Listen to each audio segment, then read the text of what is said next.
Bienvenidos nuevamente a todos y le abrimos paso para que Guillermo Rico haga su presentación. ¿Cómo les va? Perdón. Muy bien. Bueno, eh, creo que en el documento que les envié es un poquito antiguo y dice que tengo buenas relaciones con los medios de comunicación. Ya no, Ok. ya no porque buena parte de mis libros ha sido denunciando lo que yo he llamado las 3 M's: mentiras, maquillaje y manipulación.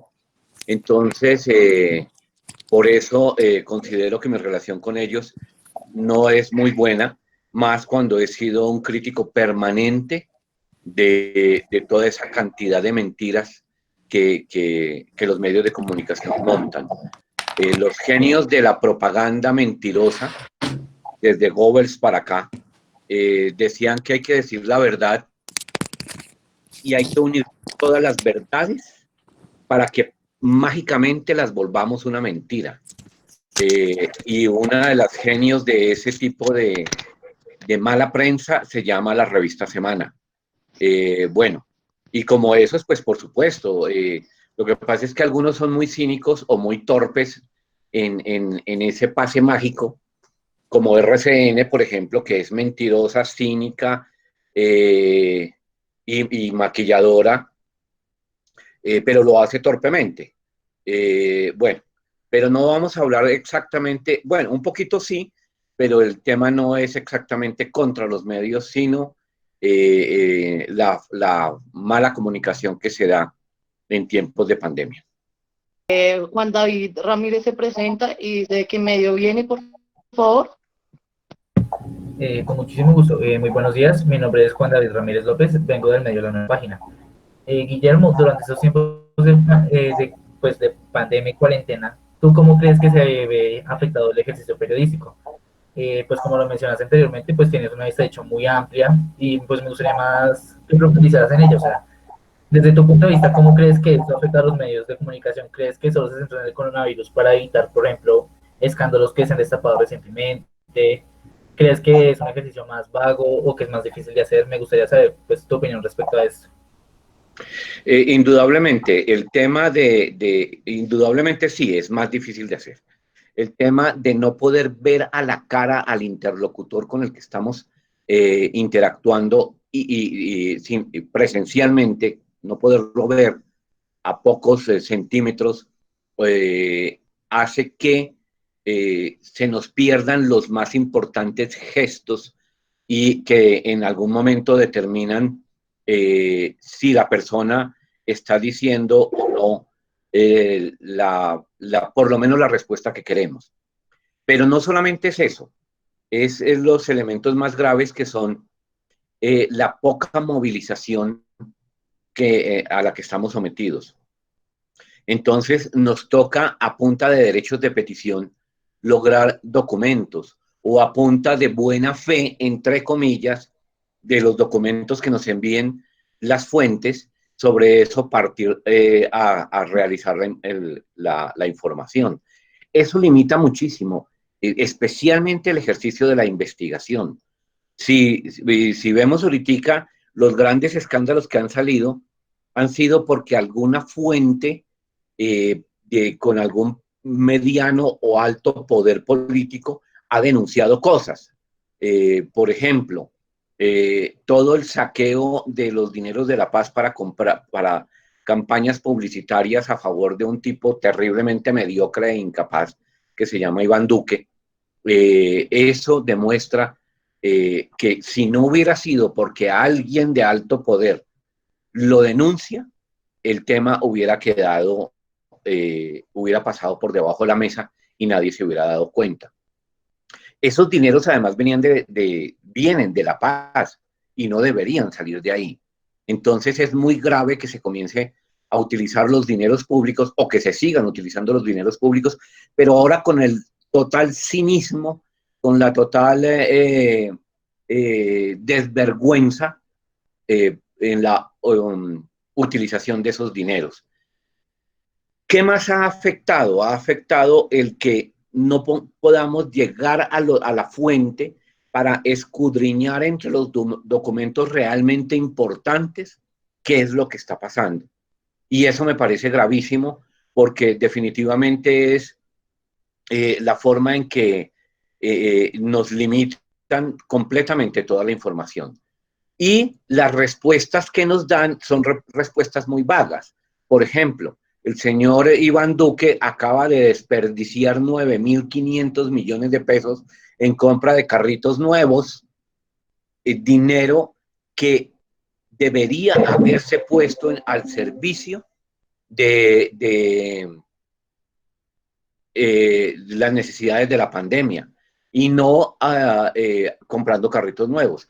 ¿Y cuál fue la respuesta? No, es que era un proyecto que ya estaba, ya los dineros estaban destinados y ya se había pactado con la compradora. No, él es el presidente.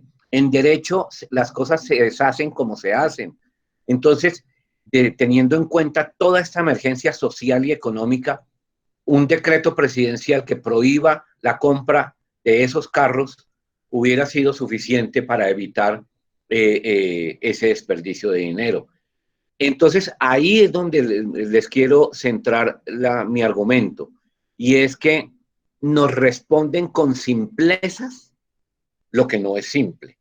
Y nos toca quedarnos aguantándonos eso porque nunca logramos ver el contrato final que se firmó para la compra de los carritos nuevos del señor presidente mediocre.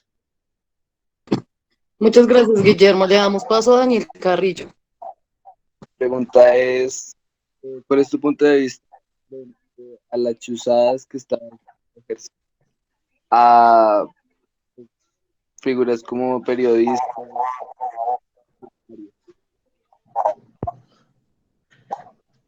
No te entendí, o por lo menos no escuché totalmente la pregunta, pero bien, las chuzadas es una modalidad vergonzosamente permanente en la historia de Colombia.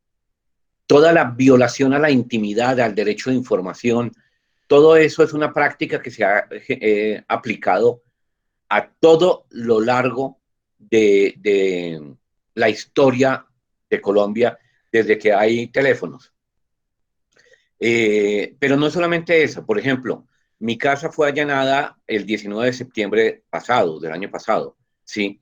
Y fue allanada supuestamente buscando repuestos de carros robados, y lo único que encontraron aquí fueron libros. Tanto que el grupo, el gigantesco grupo que actuó, que fueron 120 militares y 30 agentes del CTI, es decir, 150, esa demostración de fuerza atrevidísima, grosera, lo único que encontró fue libros. Y eso fue lo que yo les dije: por favor, no me vayan a destruir nada. Yo con mucho gusto les muestro todo lo que ustedes pidan, pero me respetan mi propiedad. Y lo primero que hicieron fue intentar romper un baúl que ni siquiera estaba cerrado, ¿sí? Entonces, fíjate, es todo un proceso de persecución a las personas que estamos atentos a investigar y publicar los atropellos del Estado. En el caso de los seguimientos ilegales y de las chuzadas, pues es algo que se está dando permanentemente, pero lo más grave es ¿para qué se utiliza esa información? ¿Qué es lo que se pretende con eso? Indudablemente aquí se trata de eliminar o éticamente o físicamente, asesinando, a las personas que están chuzando y que están persiguiendo. De eso se trata. Entonces ustedes han visto, por ejemplo, la denuncia mentirosa que hizo el jefe paramilitar Álvaro Uribe, donde acusó a Daniel Samper Ospina de ser pederasta, por ejemplo, ¿sí? Eso era una campaña de desprestigio para anularlo éticamente. Por supuesto que como le falló todo, entonces lo único que hizo fue darle más fuerza a Daniel. Pero los sicarios sí están al pie del cañón esperando que él dé papaya para asesinarlo. Entonces, fíjese cómo se comienza a hacer primero un ambiente de mala leche, de cómo desprestigiar la imagen de un personaje, para después que su asesinato quede en la retina pública de que, pero es que el tipo era como raro con los niños, en este ejemplo, ¿cierto? Entonces, todo este tipo de campañas no son gratis, son permanentes y son de una peligrosidad aterradora, donde uno dice, esto no puede ser seguir, esto tiene que comenzar a denunciarse internacionalmente porque ya quedó en claro que la justicia colombiana no va a operar en estos casos, porque definitivamente donde manda el patrón del mal, pues por supuesto nadie más, porque todos están a su servicio, ¿no? Entonces la fiscalía está al servicio de, los militares están al servicio de, el presidente está al servicio de, el patrón, ¿sí?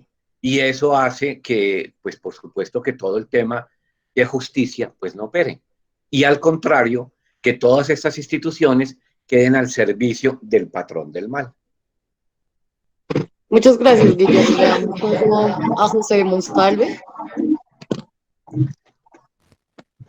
Listo, muy buenos días. José David Monsalve, Diario El Día. Y bueno, mi pregunta es, bueno, teniendo en cuenta su introducción, en la que fue muy crítico con algunos medios, y digamos también como este ambiente social que en cierta manera está dominado por una sensación de vulnerabilidad, que en cierta manera está justificada, ¿qué podría recomendarnos?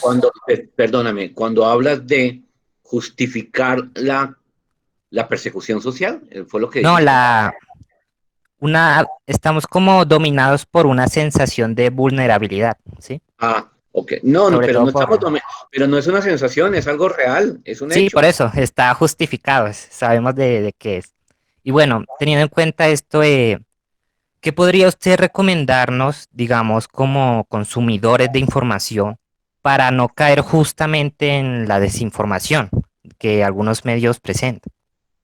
Bueno, hay una pandemia que es mucho más peligrosa y es el exceso de información, ¿cierto? Porque con el exceso de información comienzan a filtrarse y es muy en serio que existen esas bodegas de campañas de chat mentirosos o de chat falsos, donde no solamente desprestigian a la gente, que es parte de la contrainformación, sino que además montan campañas mentirosas, ¿sí?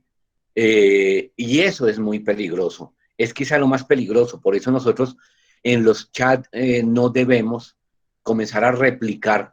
Yo incluso he caído como 2 o 3 veces en esos montajes. Eh, y vamos a poner un ejemplo. Petro cae en la campaña presidencial por un video donde un cantante vallenato que es paramilitar le había dicho en un concierto, ¡viva la tierra, los paramilitares! ¿Sí? Y eso quedó en el concierto. Después hicieron un montaje de ese mismo cantando, de un encuentro real entre el candidato Iván Duque y ese mismo cantante, y le montan el audio falso diciéndole el cantante, ¡viva la tierra paramilitar! ¿Cierto? Yo caí, por ejemplo, Petro cayó y yo caí y cayó todo el mundo porque fue un montaje muy bien hecho. ¿Y qué se pretendía con eso?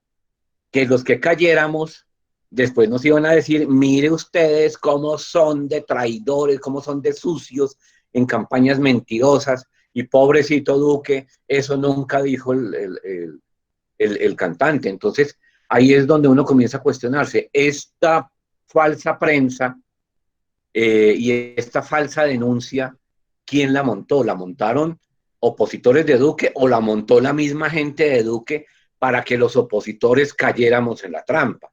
¿Cierto? Es un debate de nunca acabar, pero sí es un debate que nos deja mucha claridad de que nosotros no debemos replicar cosas donde no tengamos la certeza total de que la información es cierta. Es cierta y en esa de ser cierto también está implícito, por supuesto, la fecha en la que sucedieron las cosas.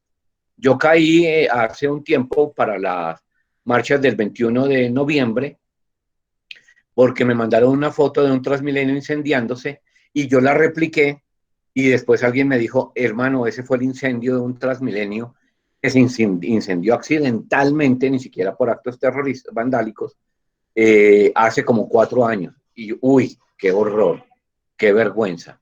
Entonces, todo este tipo de cosas es lo que toca tener muy en cuenta, con un gran cuidado, para que definitivamente no caigamos en ese tipo de errores.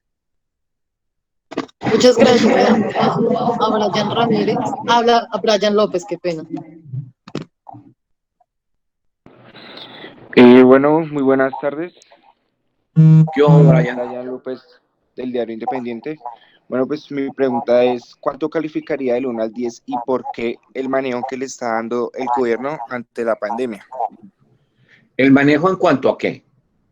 Porque es que El en manejo, cuanto al manejo económico, en cuanto a manejo de la información, en cuanto al manejo de las pruebas. las ayudas, más Ah, sobre, no, no, eso sobre las sí, ayudas. no, eso sí, pues por no ponerle cero, lo dejaría en 0,5, en una escala del 0 al 10. Sí, porque es que lo que uno comienza a ver en todo esto es, primero, sobrecostos exageradísimos, además, ¿sí? Segundo, productos deteriorados. Tercero, las ayudas no han llegado a las personas que realmente lo requieren. Cuarto, las ayudas no han llegado a las zonas más marginadas y de mayor abandono estatal. Entonces, ahí no hay nada. Pero déjeme, me voy a extender un poquitico al tema también de las pruebas para determinar si una persona está infectada o no. Ayer escuchaba una entrevista de la W al alcalde de Santiago de Chile, que Santiago de Chile está, pues Santiago hoy está sellada, hoy amaneció sellada, todo el mundo está encerrado en sus casas. Se ha disparado. Entonces le decía, Félix le preguntaba al alcalde, ¿por qué, a qué se debe que Chile, teniendo la mitad de población que tiene Colombia, 22 millones, tiene más casos que Colombia? Y entonces él le responde, no es que tenga más casos, es que nosotros estamos aplicando las pruebas, 35.000 pruebas por millón de habitantes. En Colombia se está, perdón, mentira, 17.000 pruebas por millón de habitantes. Y en Colombia se están aplicando 3.000 pruebas por millón de habitantes. Luego, no es tan cierto que Colombia tenga menos infectados que Chile. Lo único que es cierto es que Colombia no sabe cuántos infectados tiene, y esa sí es la realidad. No tienen ni idea.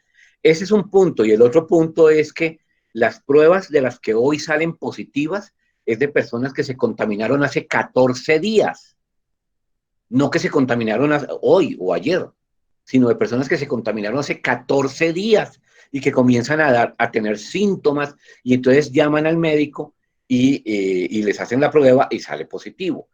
Y entonces uno dice, esto es gravísimo, gravísimo, porque durante 14 días estas personas tuvieron contactos sociales y contaminaron a muchísimas personas. Eso el país no lo sabe, y eso es gravísimo, porque indudablemente se le está mintiendo al país, no se le está dando las razones reales de cómo es la situación, y por supuesto se está exponiendo a millones de personas. Y sobre esa información falsa es que se abrieron muchos lugares de trabajo en esta semana. Muchas gracias. Le damos paso a Juan David Ramírez. Buenas tardes, Juan David Ramírez, del periódico La Nueva Página. Guillermo, actualmente pues tú, como lo mencionaste, el ejercicio periodístico se ha vuelto más complicado, pero también, por ejemplo, tengo entendido que tienes experiencia como director y creador de contenidos como documentales. Esta labor, ¿tú crees que también se ve muy afectada? Y pues también me gustaría que explicaras como cuáles serían los principales motivos, pues además de lo que sería viajar y convivir, por ejemplo, con otras personas, qué otras afectaciones crees que sean? Bueno, en mi caso, por ejemplo, se ha afectado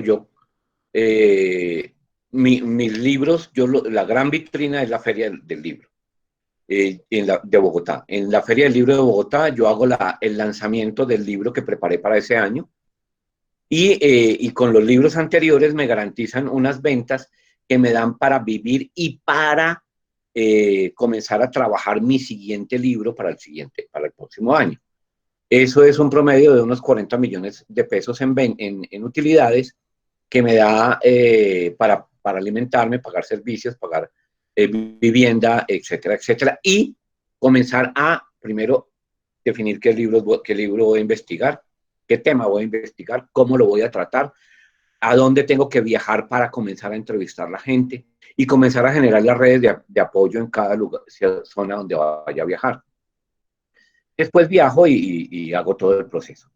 Con la pandemia, ese trabajo está out, muerto, chao, tirado a la basura, adiós todo.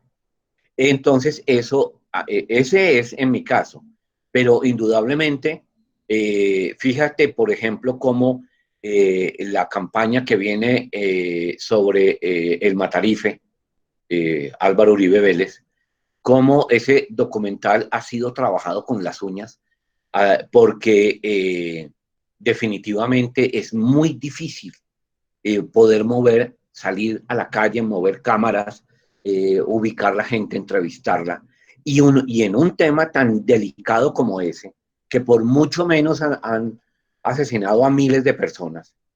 Entonces imagínate cómo le ha tocado a estas personas, a estos productores, sacar el material adelante. Por supuesto, y más ahora, cuando en las calles, cuando he estado tan amenazado y he tenido que salir, pues me muevo a determinadas horas, busco las aglomeraciones, me meto en Transmilenios, juego en los paraderos, me cambio de buses, porque hay mucha gente y me puedo refundir entre la gente, ¿cierto? Utilizo muchas formas, me cambio de chaquetas en los Transmilenios, si me subí con una chaqueta verde, entonces me bajo con una negra, bueno, con una negra no, con una morena, no, con una chaqueta negra, entonces eso hace que de alguna forma juegue un poquitico a despistar si tengo seguimientos.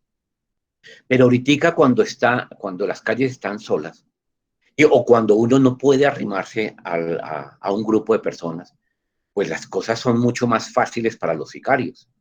Por eso ha sido tan miserablemente fácil y dolorosamente fácil el que los líderes sociales estén cayendo de una forma impresionante en estos últimos días. Es que en menos de un mes ya van más de 40 personas asesinadas. Entonces, todo se ha complicado de una forma impresionante. La protesta social, las organizaciones sociales se vienen desmembrando porque ya no hay mucho contacto, el celular no es confiable.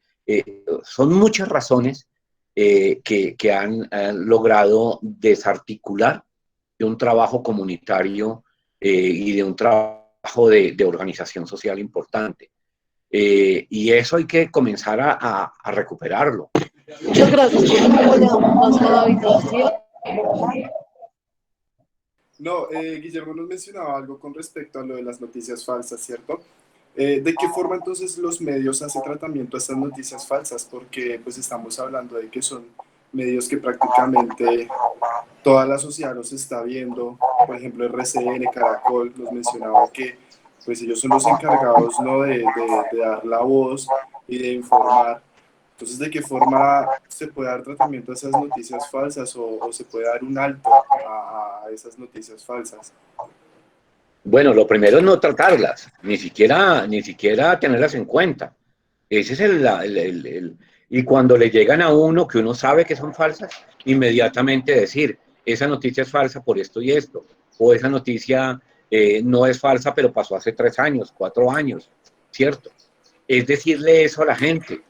Ese es en el caso de la respuesta inmediata. Pero cuando tú hablas de RCN o de Paracol, pues uno dice RCN siempre es falso. O sea, quien ve RCN es porque le gustan las novelas y le gustan las mentiras. Por eso RCN tiene un 2% de sintonía. ¿Cuál es la labor que nosotros debemos tener? Fundamentalmente, cuando tenemos una información que es real, publicarla y si se puede la fuente y el hecho. Bueno, Guillermo, respecto a lo que ha hablado, ¿usted cree que en la pandemia ha sido cubierta correctamente por los medios o es una manipulación de información? No. Si hay algo mentiroso, más mentiroso que un brasier, son las noticias de la pandemia. Es impresionantemente mentiroso. Y vuelvo y digo, Los medios de comunicación nunca han dicho que las pruebas de hoy es de gente que se contaminó hace 14 días. Los medios de comunicación dicen que la curva se está aplanando. No, la curva no se está aplanando. Lo que se está aplanando es el encierro, ¿cierto? Entonces, no ha habido curva, no ha habido ascenso exagerado. Primero, porque no se dice la verdad. Segundo, porque las pruebas que se están aplicando son mínimas. Tercero, porque no es puntual ni veraz el proceso de recolectar la información. Tú te sientes afectada y llamas. Oye, tengo síntomas así, así, así. Bueno, no se mueva de su casa, no hable con nadie, enciérrese en su cuarto e hidrátese. Es lo primero que le dicen. Y ya, y la dejaron ahí, con suerte en 8 o 10 días, con mucha suerte, si está en una zona importante, si vive en Bogotá, si no es Bogotá, la Bogotá humilde, la Bogotá económicamente quebrada, entonces de pronto te llaman a los 10 días para saber si aún vives, ¿cierto? Y eso hace que, por supuesto, todo fracase. Lisette, cierras un poquito tu micrófono, que hay mucho ruido, por favor. Gracias. Entonces eso hace que toda esa información no sea exacta. Y si a eso le suman que le dicen a los medios de comunicación, por favor, prudencia, no vamos a generar pánico social, entonces los medios de comunicación la echan suavecito, suavecito. Hoy no dicen, hoy ya somos 15.000 infectados, no, sino que dicen, hoy se presentaron 100 casos más, 300 casos más. Entonces la gente, la primera información que les llega es 300. No les llega el volumen real. En estos momentos en Colombia, de casos confirmados de personas que se contaminaron hace 14 días, hay 14.000 casos. ¿Sí? Eso no se lo dicen a la gente. ¿Ves? Y entonces es toda una manipulación, un maquillaje de la información. Pero vuelvo y pregunto, esta es una pregunta que yo le hago permanentemente a la gente. ¿Esto hacia quién va enfocado? ¿A qué grupos sociales se quería impactar con este virus? Pues elemental. A los muchachos que no están produciéndole dinero al gran capital, a los que están desempleados en los barrios populares, a los indígenas que no son capitalistas. ¿Y dónde están los sistemas de salud para los indígenas? No hay, eso no existe. Está en teoría, pero no en la práctica. A las comunidades con algún tipo de discapacidad, y a los mayores de 70 años o de 65 que ya están pensionados y que son vulnerables y que le cuestan plata al Estado, que ya no producen, pero que a cambio sí están disfrutando justamente la pensión por todos los años de vida que le dieron dinero a los grandes capitales. Muchas gracias. Damos paso a Esteban Romero. Bueno, buenos días. Yo soy Esteban Harris, del periódico Estrategia. Yo quería hacer una acotación primero al tema en cuanto a lo que está pasando, ya que todo se está centrando en este tema de la pandemia, ¿cierto? A mí me gustaría, a mí me gustaría saber dos cosas específicamente y me voy a centrar en la población, en estudiantes de comunicación social y periodismo. Digamos que menciona una posición muy crítica frente a lo que ha descubierto y ha denunciado a través de los años. Yo quiero saber cómo una persona de comunicación social en estudiante desde su casa puede llegar a sentir ese sentimiento crítico con argumentos, ¿sí? Suele pasar mucho que uno ve la situación de lejos como comunicador y uno la puede criticar porque sabe que no se le va a pesar ni nada, ¿sí? Entonces, mucha gente dice, comunicadores estudiantes dicen, no, RTN es malo, Caracol también, Uribe es malo, no, este gobierno es malo, pero nunca crean ese argumento de el por qué y relacionándolo con su función de periodística, ya que muchos esperan hasta que salgan o hasta que un milagro ocurra de sentar ese frente crítico. Eso por un lado. Por el otro, También preguntar cómo son esas eh, como estrategias técnicas con las cuales uno puede sacar adelante el tema del COVID como estudiante, preguntándole a las personas o haciendo, Esteban, dime, yo te propongo que me dejas contestar la primera pregunta porque ya se me está hasta olvidando qué fue lo que me preguntaste. listo, me Y parece. ahora sigues con la segunda pregunta. Bueno, Lo fundamental es estudiar, hermano. Uno no debe dejarse llevar por los chismes, porque un chisme es eso, ¿sí? Y entonces a ti te dicen, no, es que Uribe es una rata inmunda. Se trata de que comencemos a estudiar en un contexto general. Primero, ¿quién es el tipo? ¿De dónde viene? ¿Qué hizo? ¿A qué ideología responde? Ah, que es fascista. ¿Por qué es fascista? Entonces estudiemos qué es el fascismo. Y entonces en el fascismo vamos a encontrar que Hitler, lo primero, y Franco, y Mussolini, y el emperador Hirohito en el Japón, lo primero que hicieron para convencer a su gente fue darle dinero mensual para los gastos mensuales de la familia. Y tanto que Hitler además les regaló el Volkswagen. El Volkswagen significa el carro del pueblo, eso significa Volkswagen, ¿sí? Y además puso lindos parques para lindas avenidas donde las lindas familias salían a disfrutar el buen sueldo que ganaban los alemanes. Ah, pero no estudien, ¿a qué van a estudiar? ¿Sí? Y entonces ahí comienza porque es que si estudiamos comenzamos a entender que es que yo no debo recibir limosna del Estado. El Estado debe atenderme sí mis necesidades básicas, la educación, la salud, los auxilios de vivienda o una vivienda digna, ¿cierto? Pero hay que comenzar a crecer porque ahí está la potencialidad de una nación, ¿sí? Entonces, cuando tú comienzas a estudiar, comienzas a ver, primero que no es bueno que le regalen plata a la gente para que la gente no haga nada, ¿sí? Porque la vuelven esclava, la vuelven inútil, ¿sí? Y eso. Lo segundo es ya el personaje ubicado ideológicamente, entonces, ¿qué fue lo que hizo de malo? Y entonces busquemos información del señor Uribe. Y hay gente muy seria que ha escrito sobre eso. Léanse el libro El Señor de las Sombras. Los dos periodistas que trabajaron el libro fueron asesinados.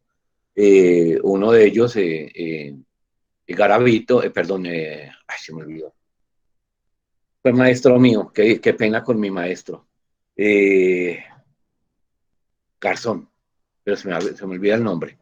Eh, fue asesinado miserablemente en Nueva York, pero recuerden que cuando Uribe dejó de ser presidente, él iba a ser contratado por una universidad muy prestigiosa en Estados Unidos, y este señor allá pidió unas conferencias con sus alumnos y con el cuerpo docente, y les contó con pruebas quién era Álvaro Uribe, qué hizo, cómo creó las Convivir, cómo fortaleció primero todas el paramilitarismo, después las Convivir, después los formó en un gran ejército llamados Autodefensas Unidas de Colombia, ¿sí?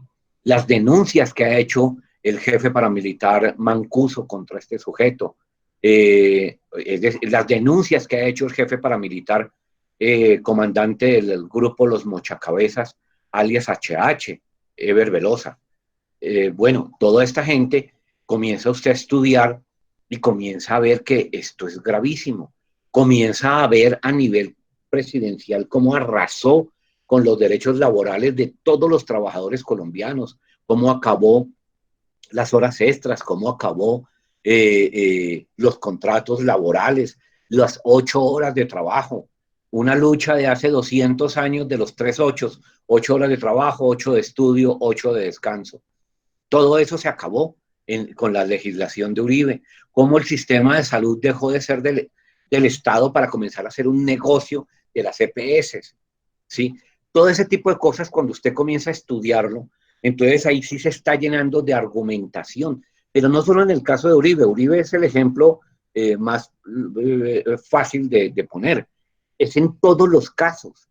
Uno debe estudiar, ¿sí? Porque si no se vuelve un blanco útil y un idiota útil, ¿sí?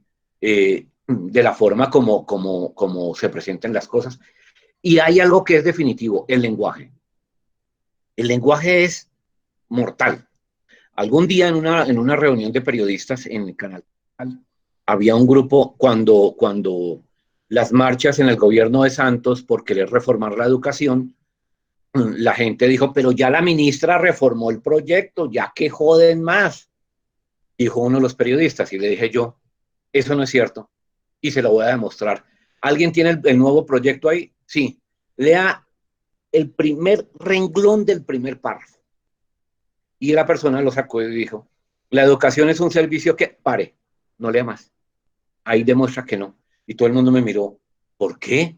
El lenguaje. La educación no es un servicio, la educación es un derecho. Servicio es que usted tenga DirecTV o Claro, ¿sí? Servicio es un lujo que usted sencillamente paga por él. La educación no es un lujo, como tampoco lo es la salud. Entonces no son servicios, son derechos. Entonces el lenguaje es definitivo. Cuando venga un proyecto de gobiernos como esto, yo aplico un eslogan que nunca me ha fallado. Piensa mal y acertarás. Entonces hay que mirar dónde está la palabrita sucia y tramposa que me va a demostrar que esto no es tan bello como lo están planteando. Eso es fundamental.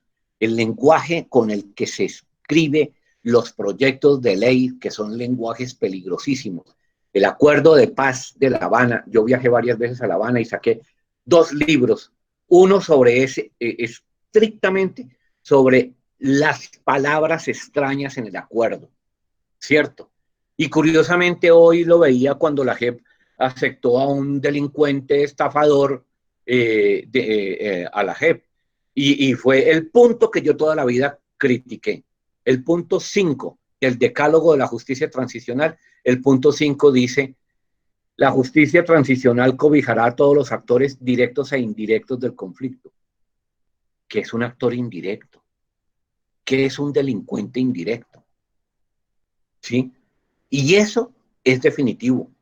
Ese lenguaje era gravísimo. Y yo comencé por ahí a preguntar y a consultar y me fui donde juristas, me fui donde un amigo, Jaime Araujo Rentería, que fue presidente de la Corte Constitucional. Maestro Araujo, ¿qué es un delincuente indirecto? Chico, ¿dónde leíste eso? Y cuando yo le cuento, el hombre me miraba y se cogía la cabeza y comenzamos a especular qué podría ser un actor indirecto.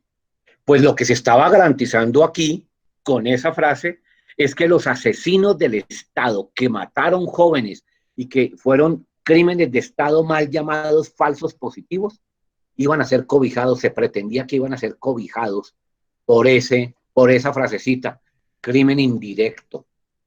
Fíjese cómo una palabra tan técnica puede cobijar tanta barbaridad. Bueno, eso explica muchas cosas y pues sirve bastante, realmente bastante para tener argumentos. La segunda es lo siguiente. Resulta que los estudiantes estamos de una u otra manera limitados por el tema virtual.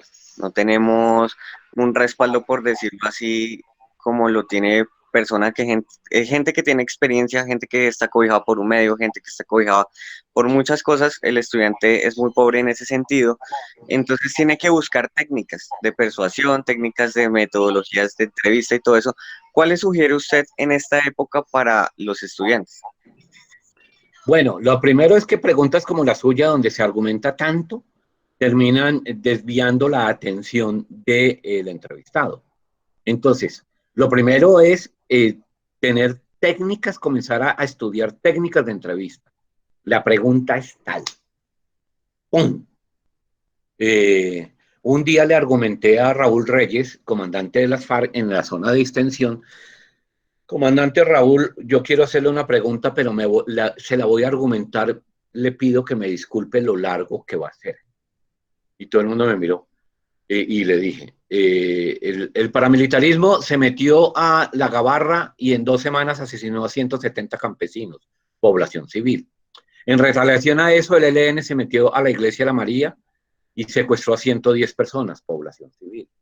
La pregunta que le quiero hacer es, ya puse dos ejemplos ahí, ahora sí la pregunta. La pregunta que le quiero hacer es, ¿por qué no se unen guerrilleros y paramilitares y se acaba más fácil la población civil? El tipo me miró ofendidísimo, pero de eso se trataba, ¿sí? De pegarle un jalonazo a ver. pues, ustedes están secuestrando, ustedes están atacando al pueblo. Ese EP no es ejército del pueblo, sino enemigos del pueblo. Fue la otra pregunta que le hice. Bueno, me declaró persona objetivo militar si en 2 horas no abandonado el Caguán. Me tocó irme. El periodismo no es amable. El periodismo debe estar comprometido con los más necesitados. Un rico, si cita una rueda de prensa y si no le llega a nadie, paga un aviso en la prensa y ya. Un pobre, ¿qué hace un pobre?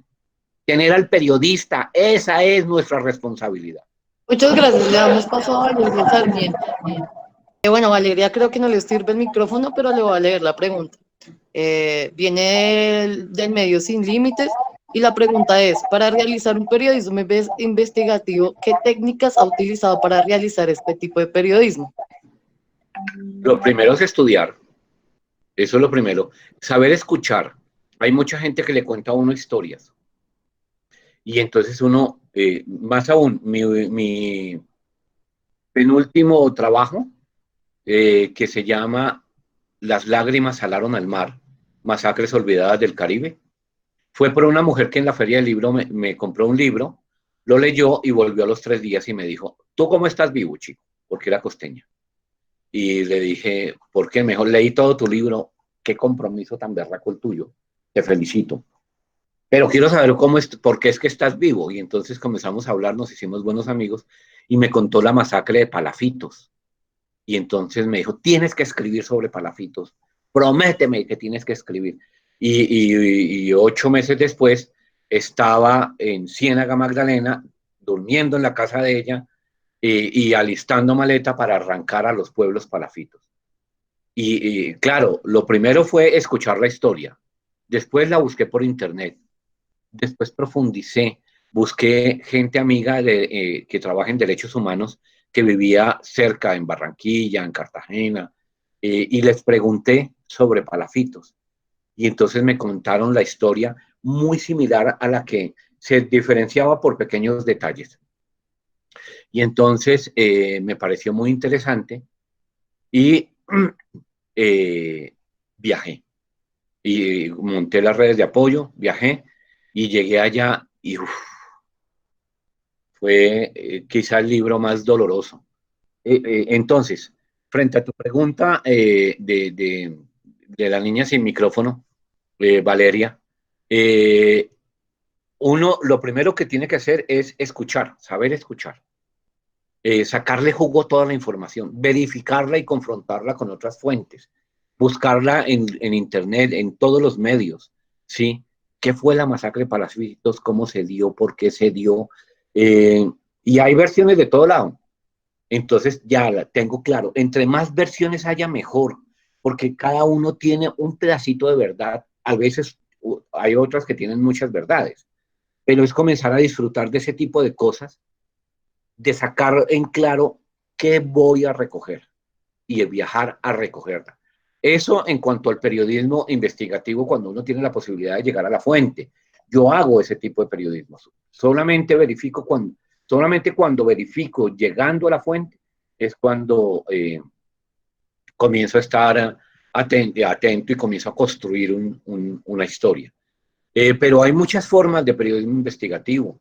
Es comenzar mira, me dijeron tal cosa, que hay un tumbado de alimentos en tal parte, que la comida que les están regalando a los más necesitados de la pandemia es comida podrida. Vaya a la fuente.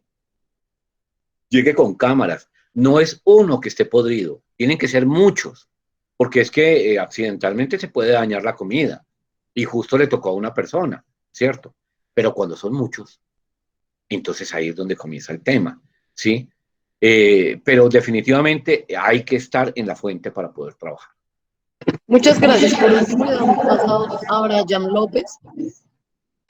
Bueno, y buenas tardes a Brian López del Diario Independiente. Los medios, más específicamente los locales, están informando acerca del virus constantemente, siempre repitiendo prácticamente las mismas noticias en las ediciones. ¿Cree que se le dará espacios y cobertura a otras noticias? Muchas gracias. Definitivamente sí. No hay nada más que eh, eh, no puede haber otra alternativa del periodismo. O sea, el periodismo no es una noticia. El periodismo es el compromiso con la información, no con una noticia. Y lo que se está haciendo ahorita es tapar todas las porquerías que está haciendo el Estado, el establecimiento. Todas esas porquerías las están tapando con el tema del coronavirus. Solo lo que se ha logrado filtrar es lo que se ha logrado denunciar. Entonces, eso es definitivo. Y lo que se está haciendo ahorita, lo que está haciendo la plaga política en el poder, es saquear la riqueza nacional, es robarse todo, es asesinar líderes sociales, es asesinar indígenas, es desplazar personas. Mire lo que está pasando en Ciudad Bolívar, sacando gente de una invasión que habían logrado coronar hace varios años y los están sacando a garrote. ¿Y a dónde los van a mandar? ¿Qué va a pasar con todas esas familias? Pues son más de 180 familias, póngale 6 personas por núcleo familiar. O sea, estamos hablando de una cantidad de gente que va a dormir en la calle, y eso son muy pocos los medios de comunicación que lo han informado. Los medios alternativos, solamente ellos. Y eso también es muy grave. La información del coronavirus es importante, pero no es la única. Y Colombia es un país de muchas noticias porque la violencia en Colombia es muy grave, la corrupción, el saqueo, el desplazamiento, todo eso es muy grave como para que nos centremos exclusivamente en el coronavirus.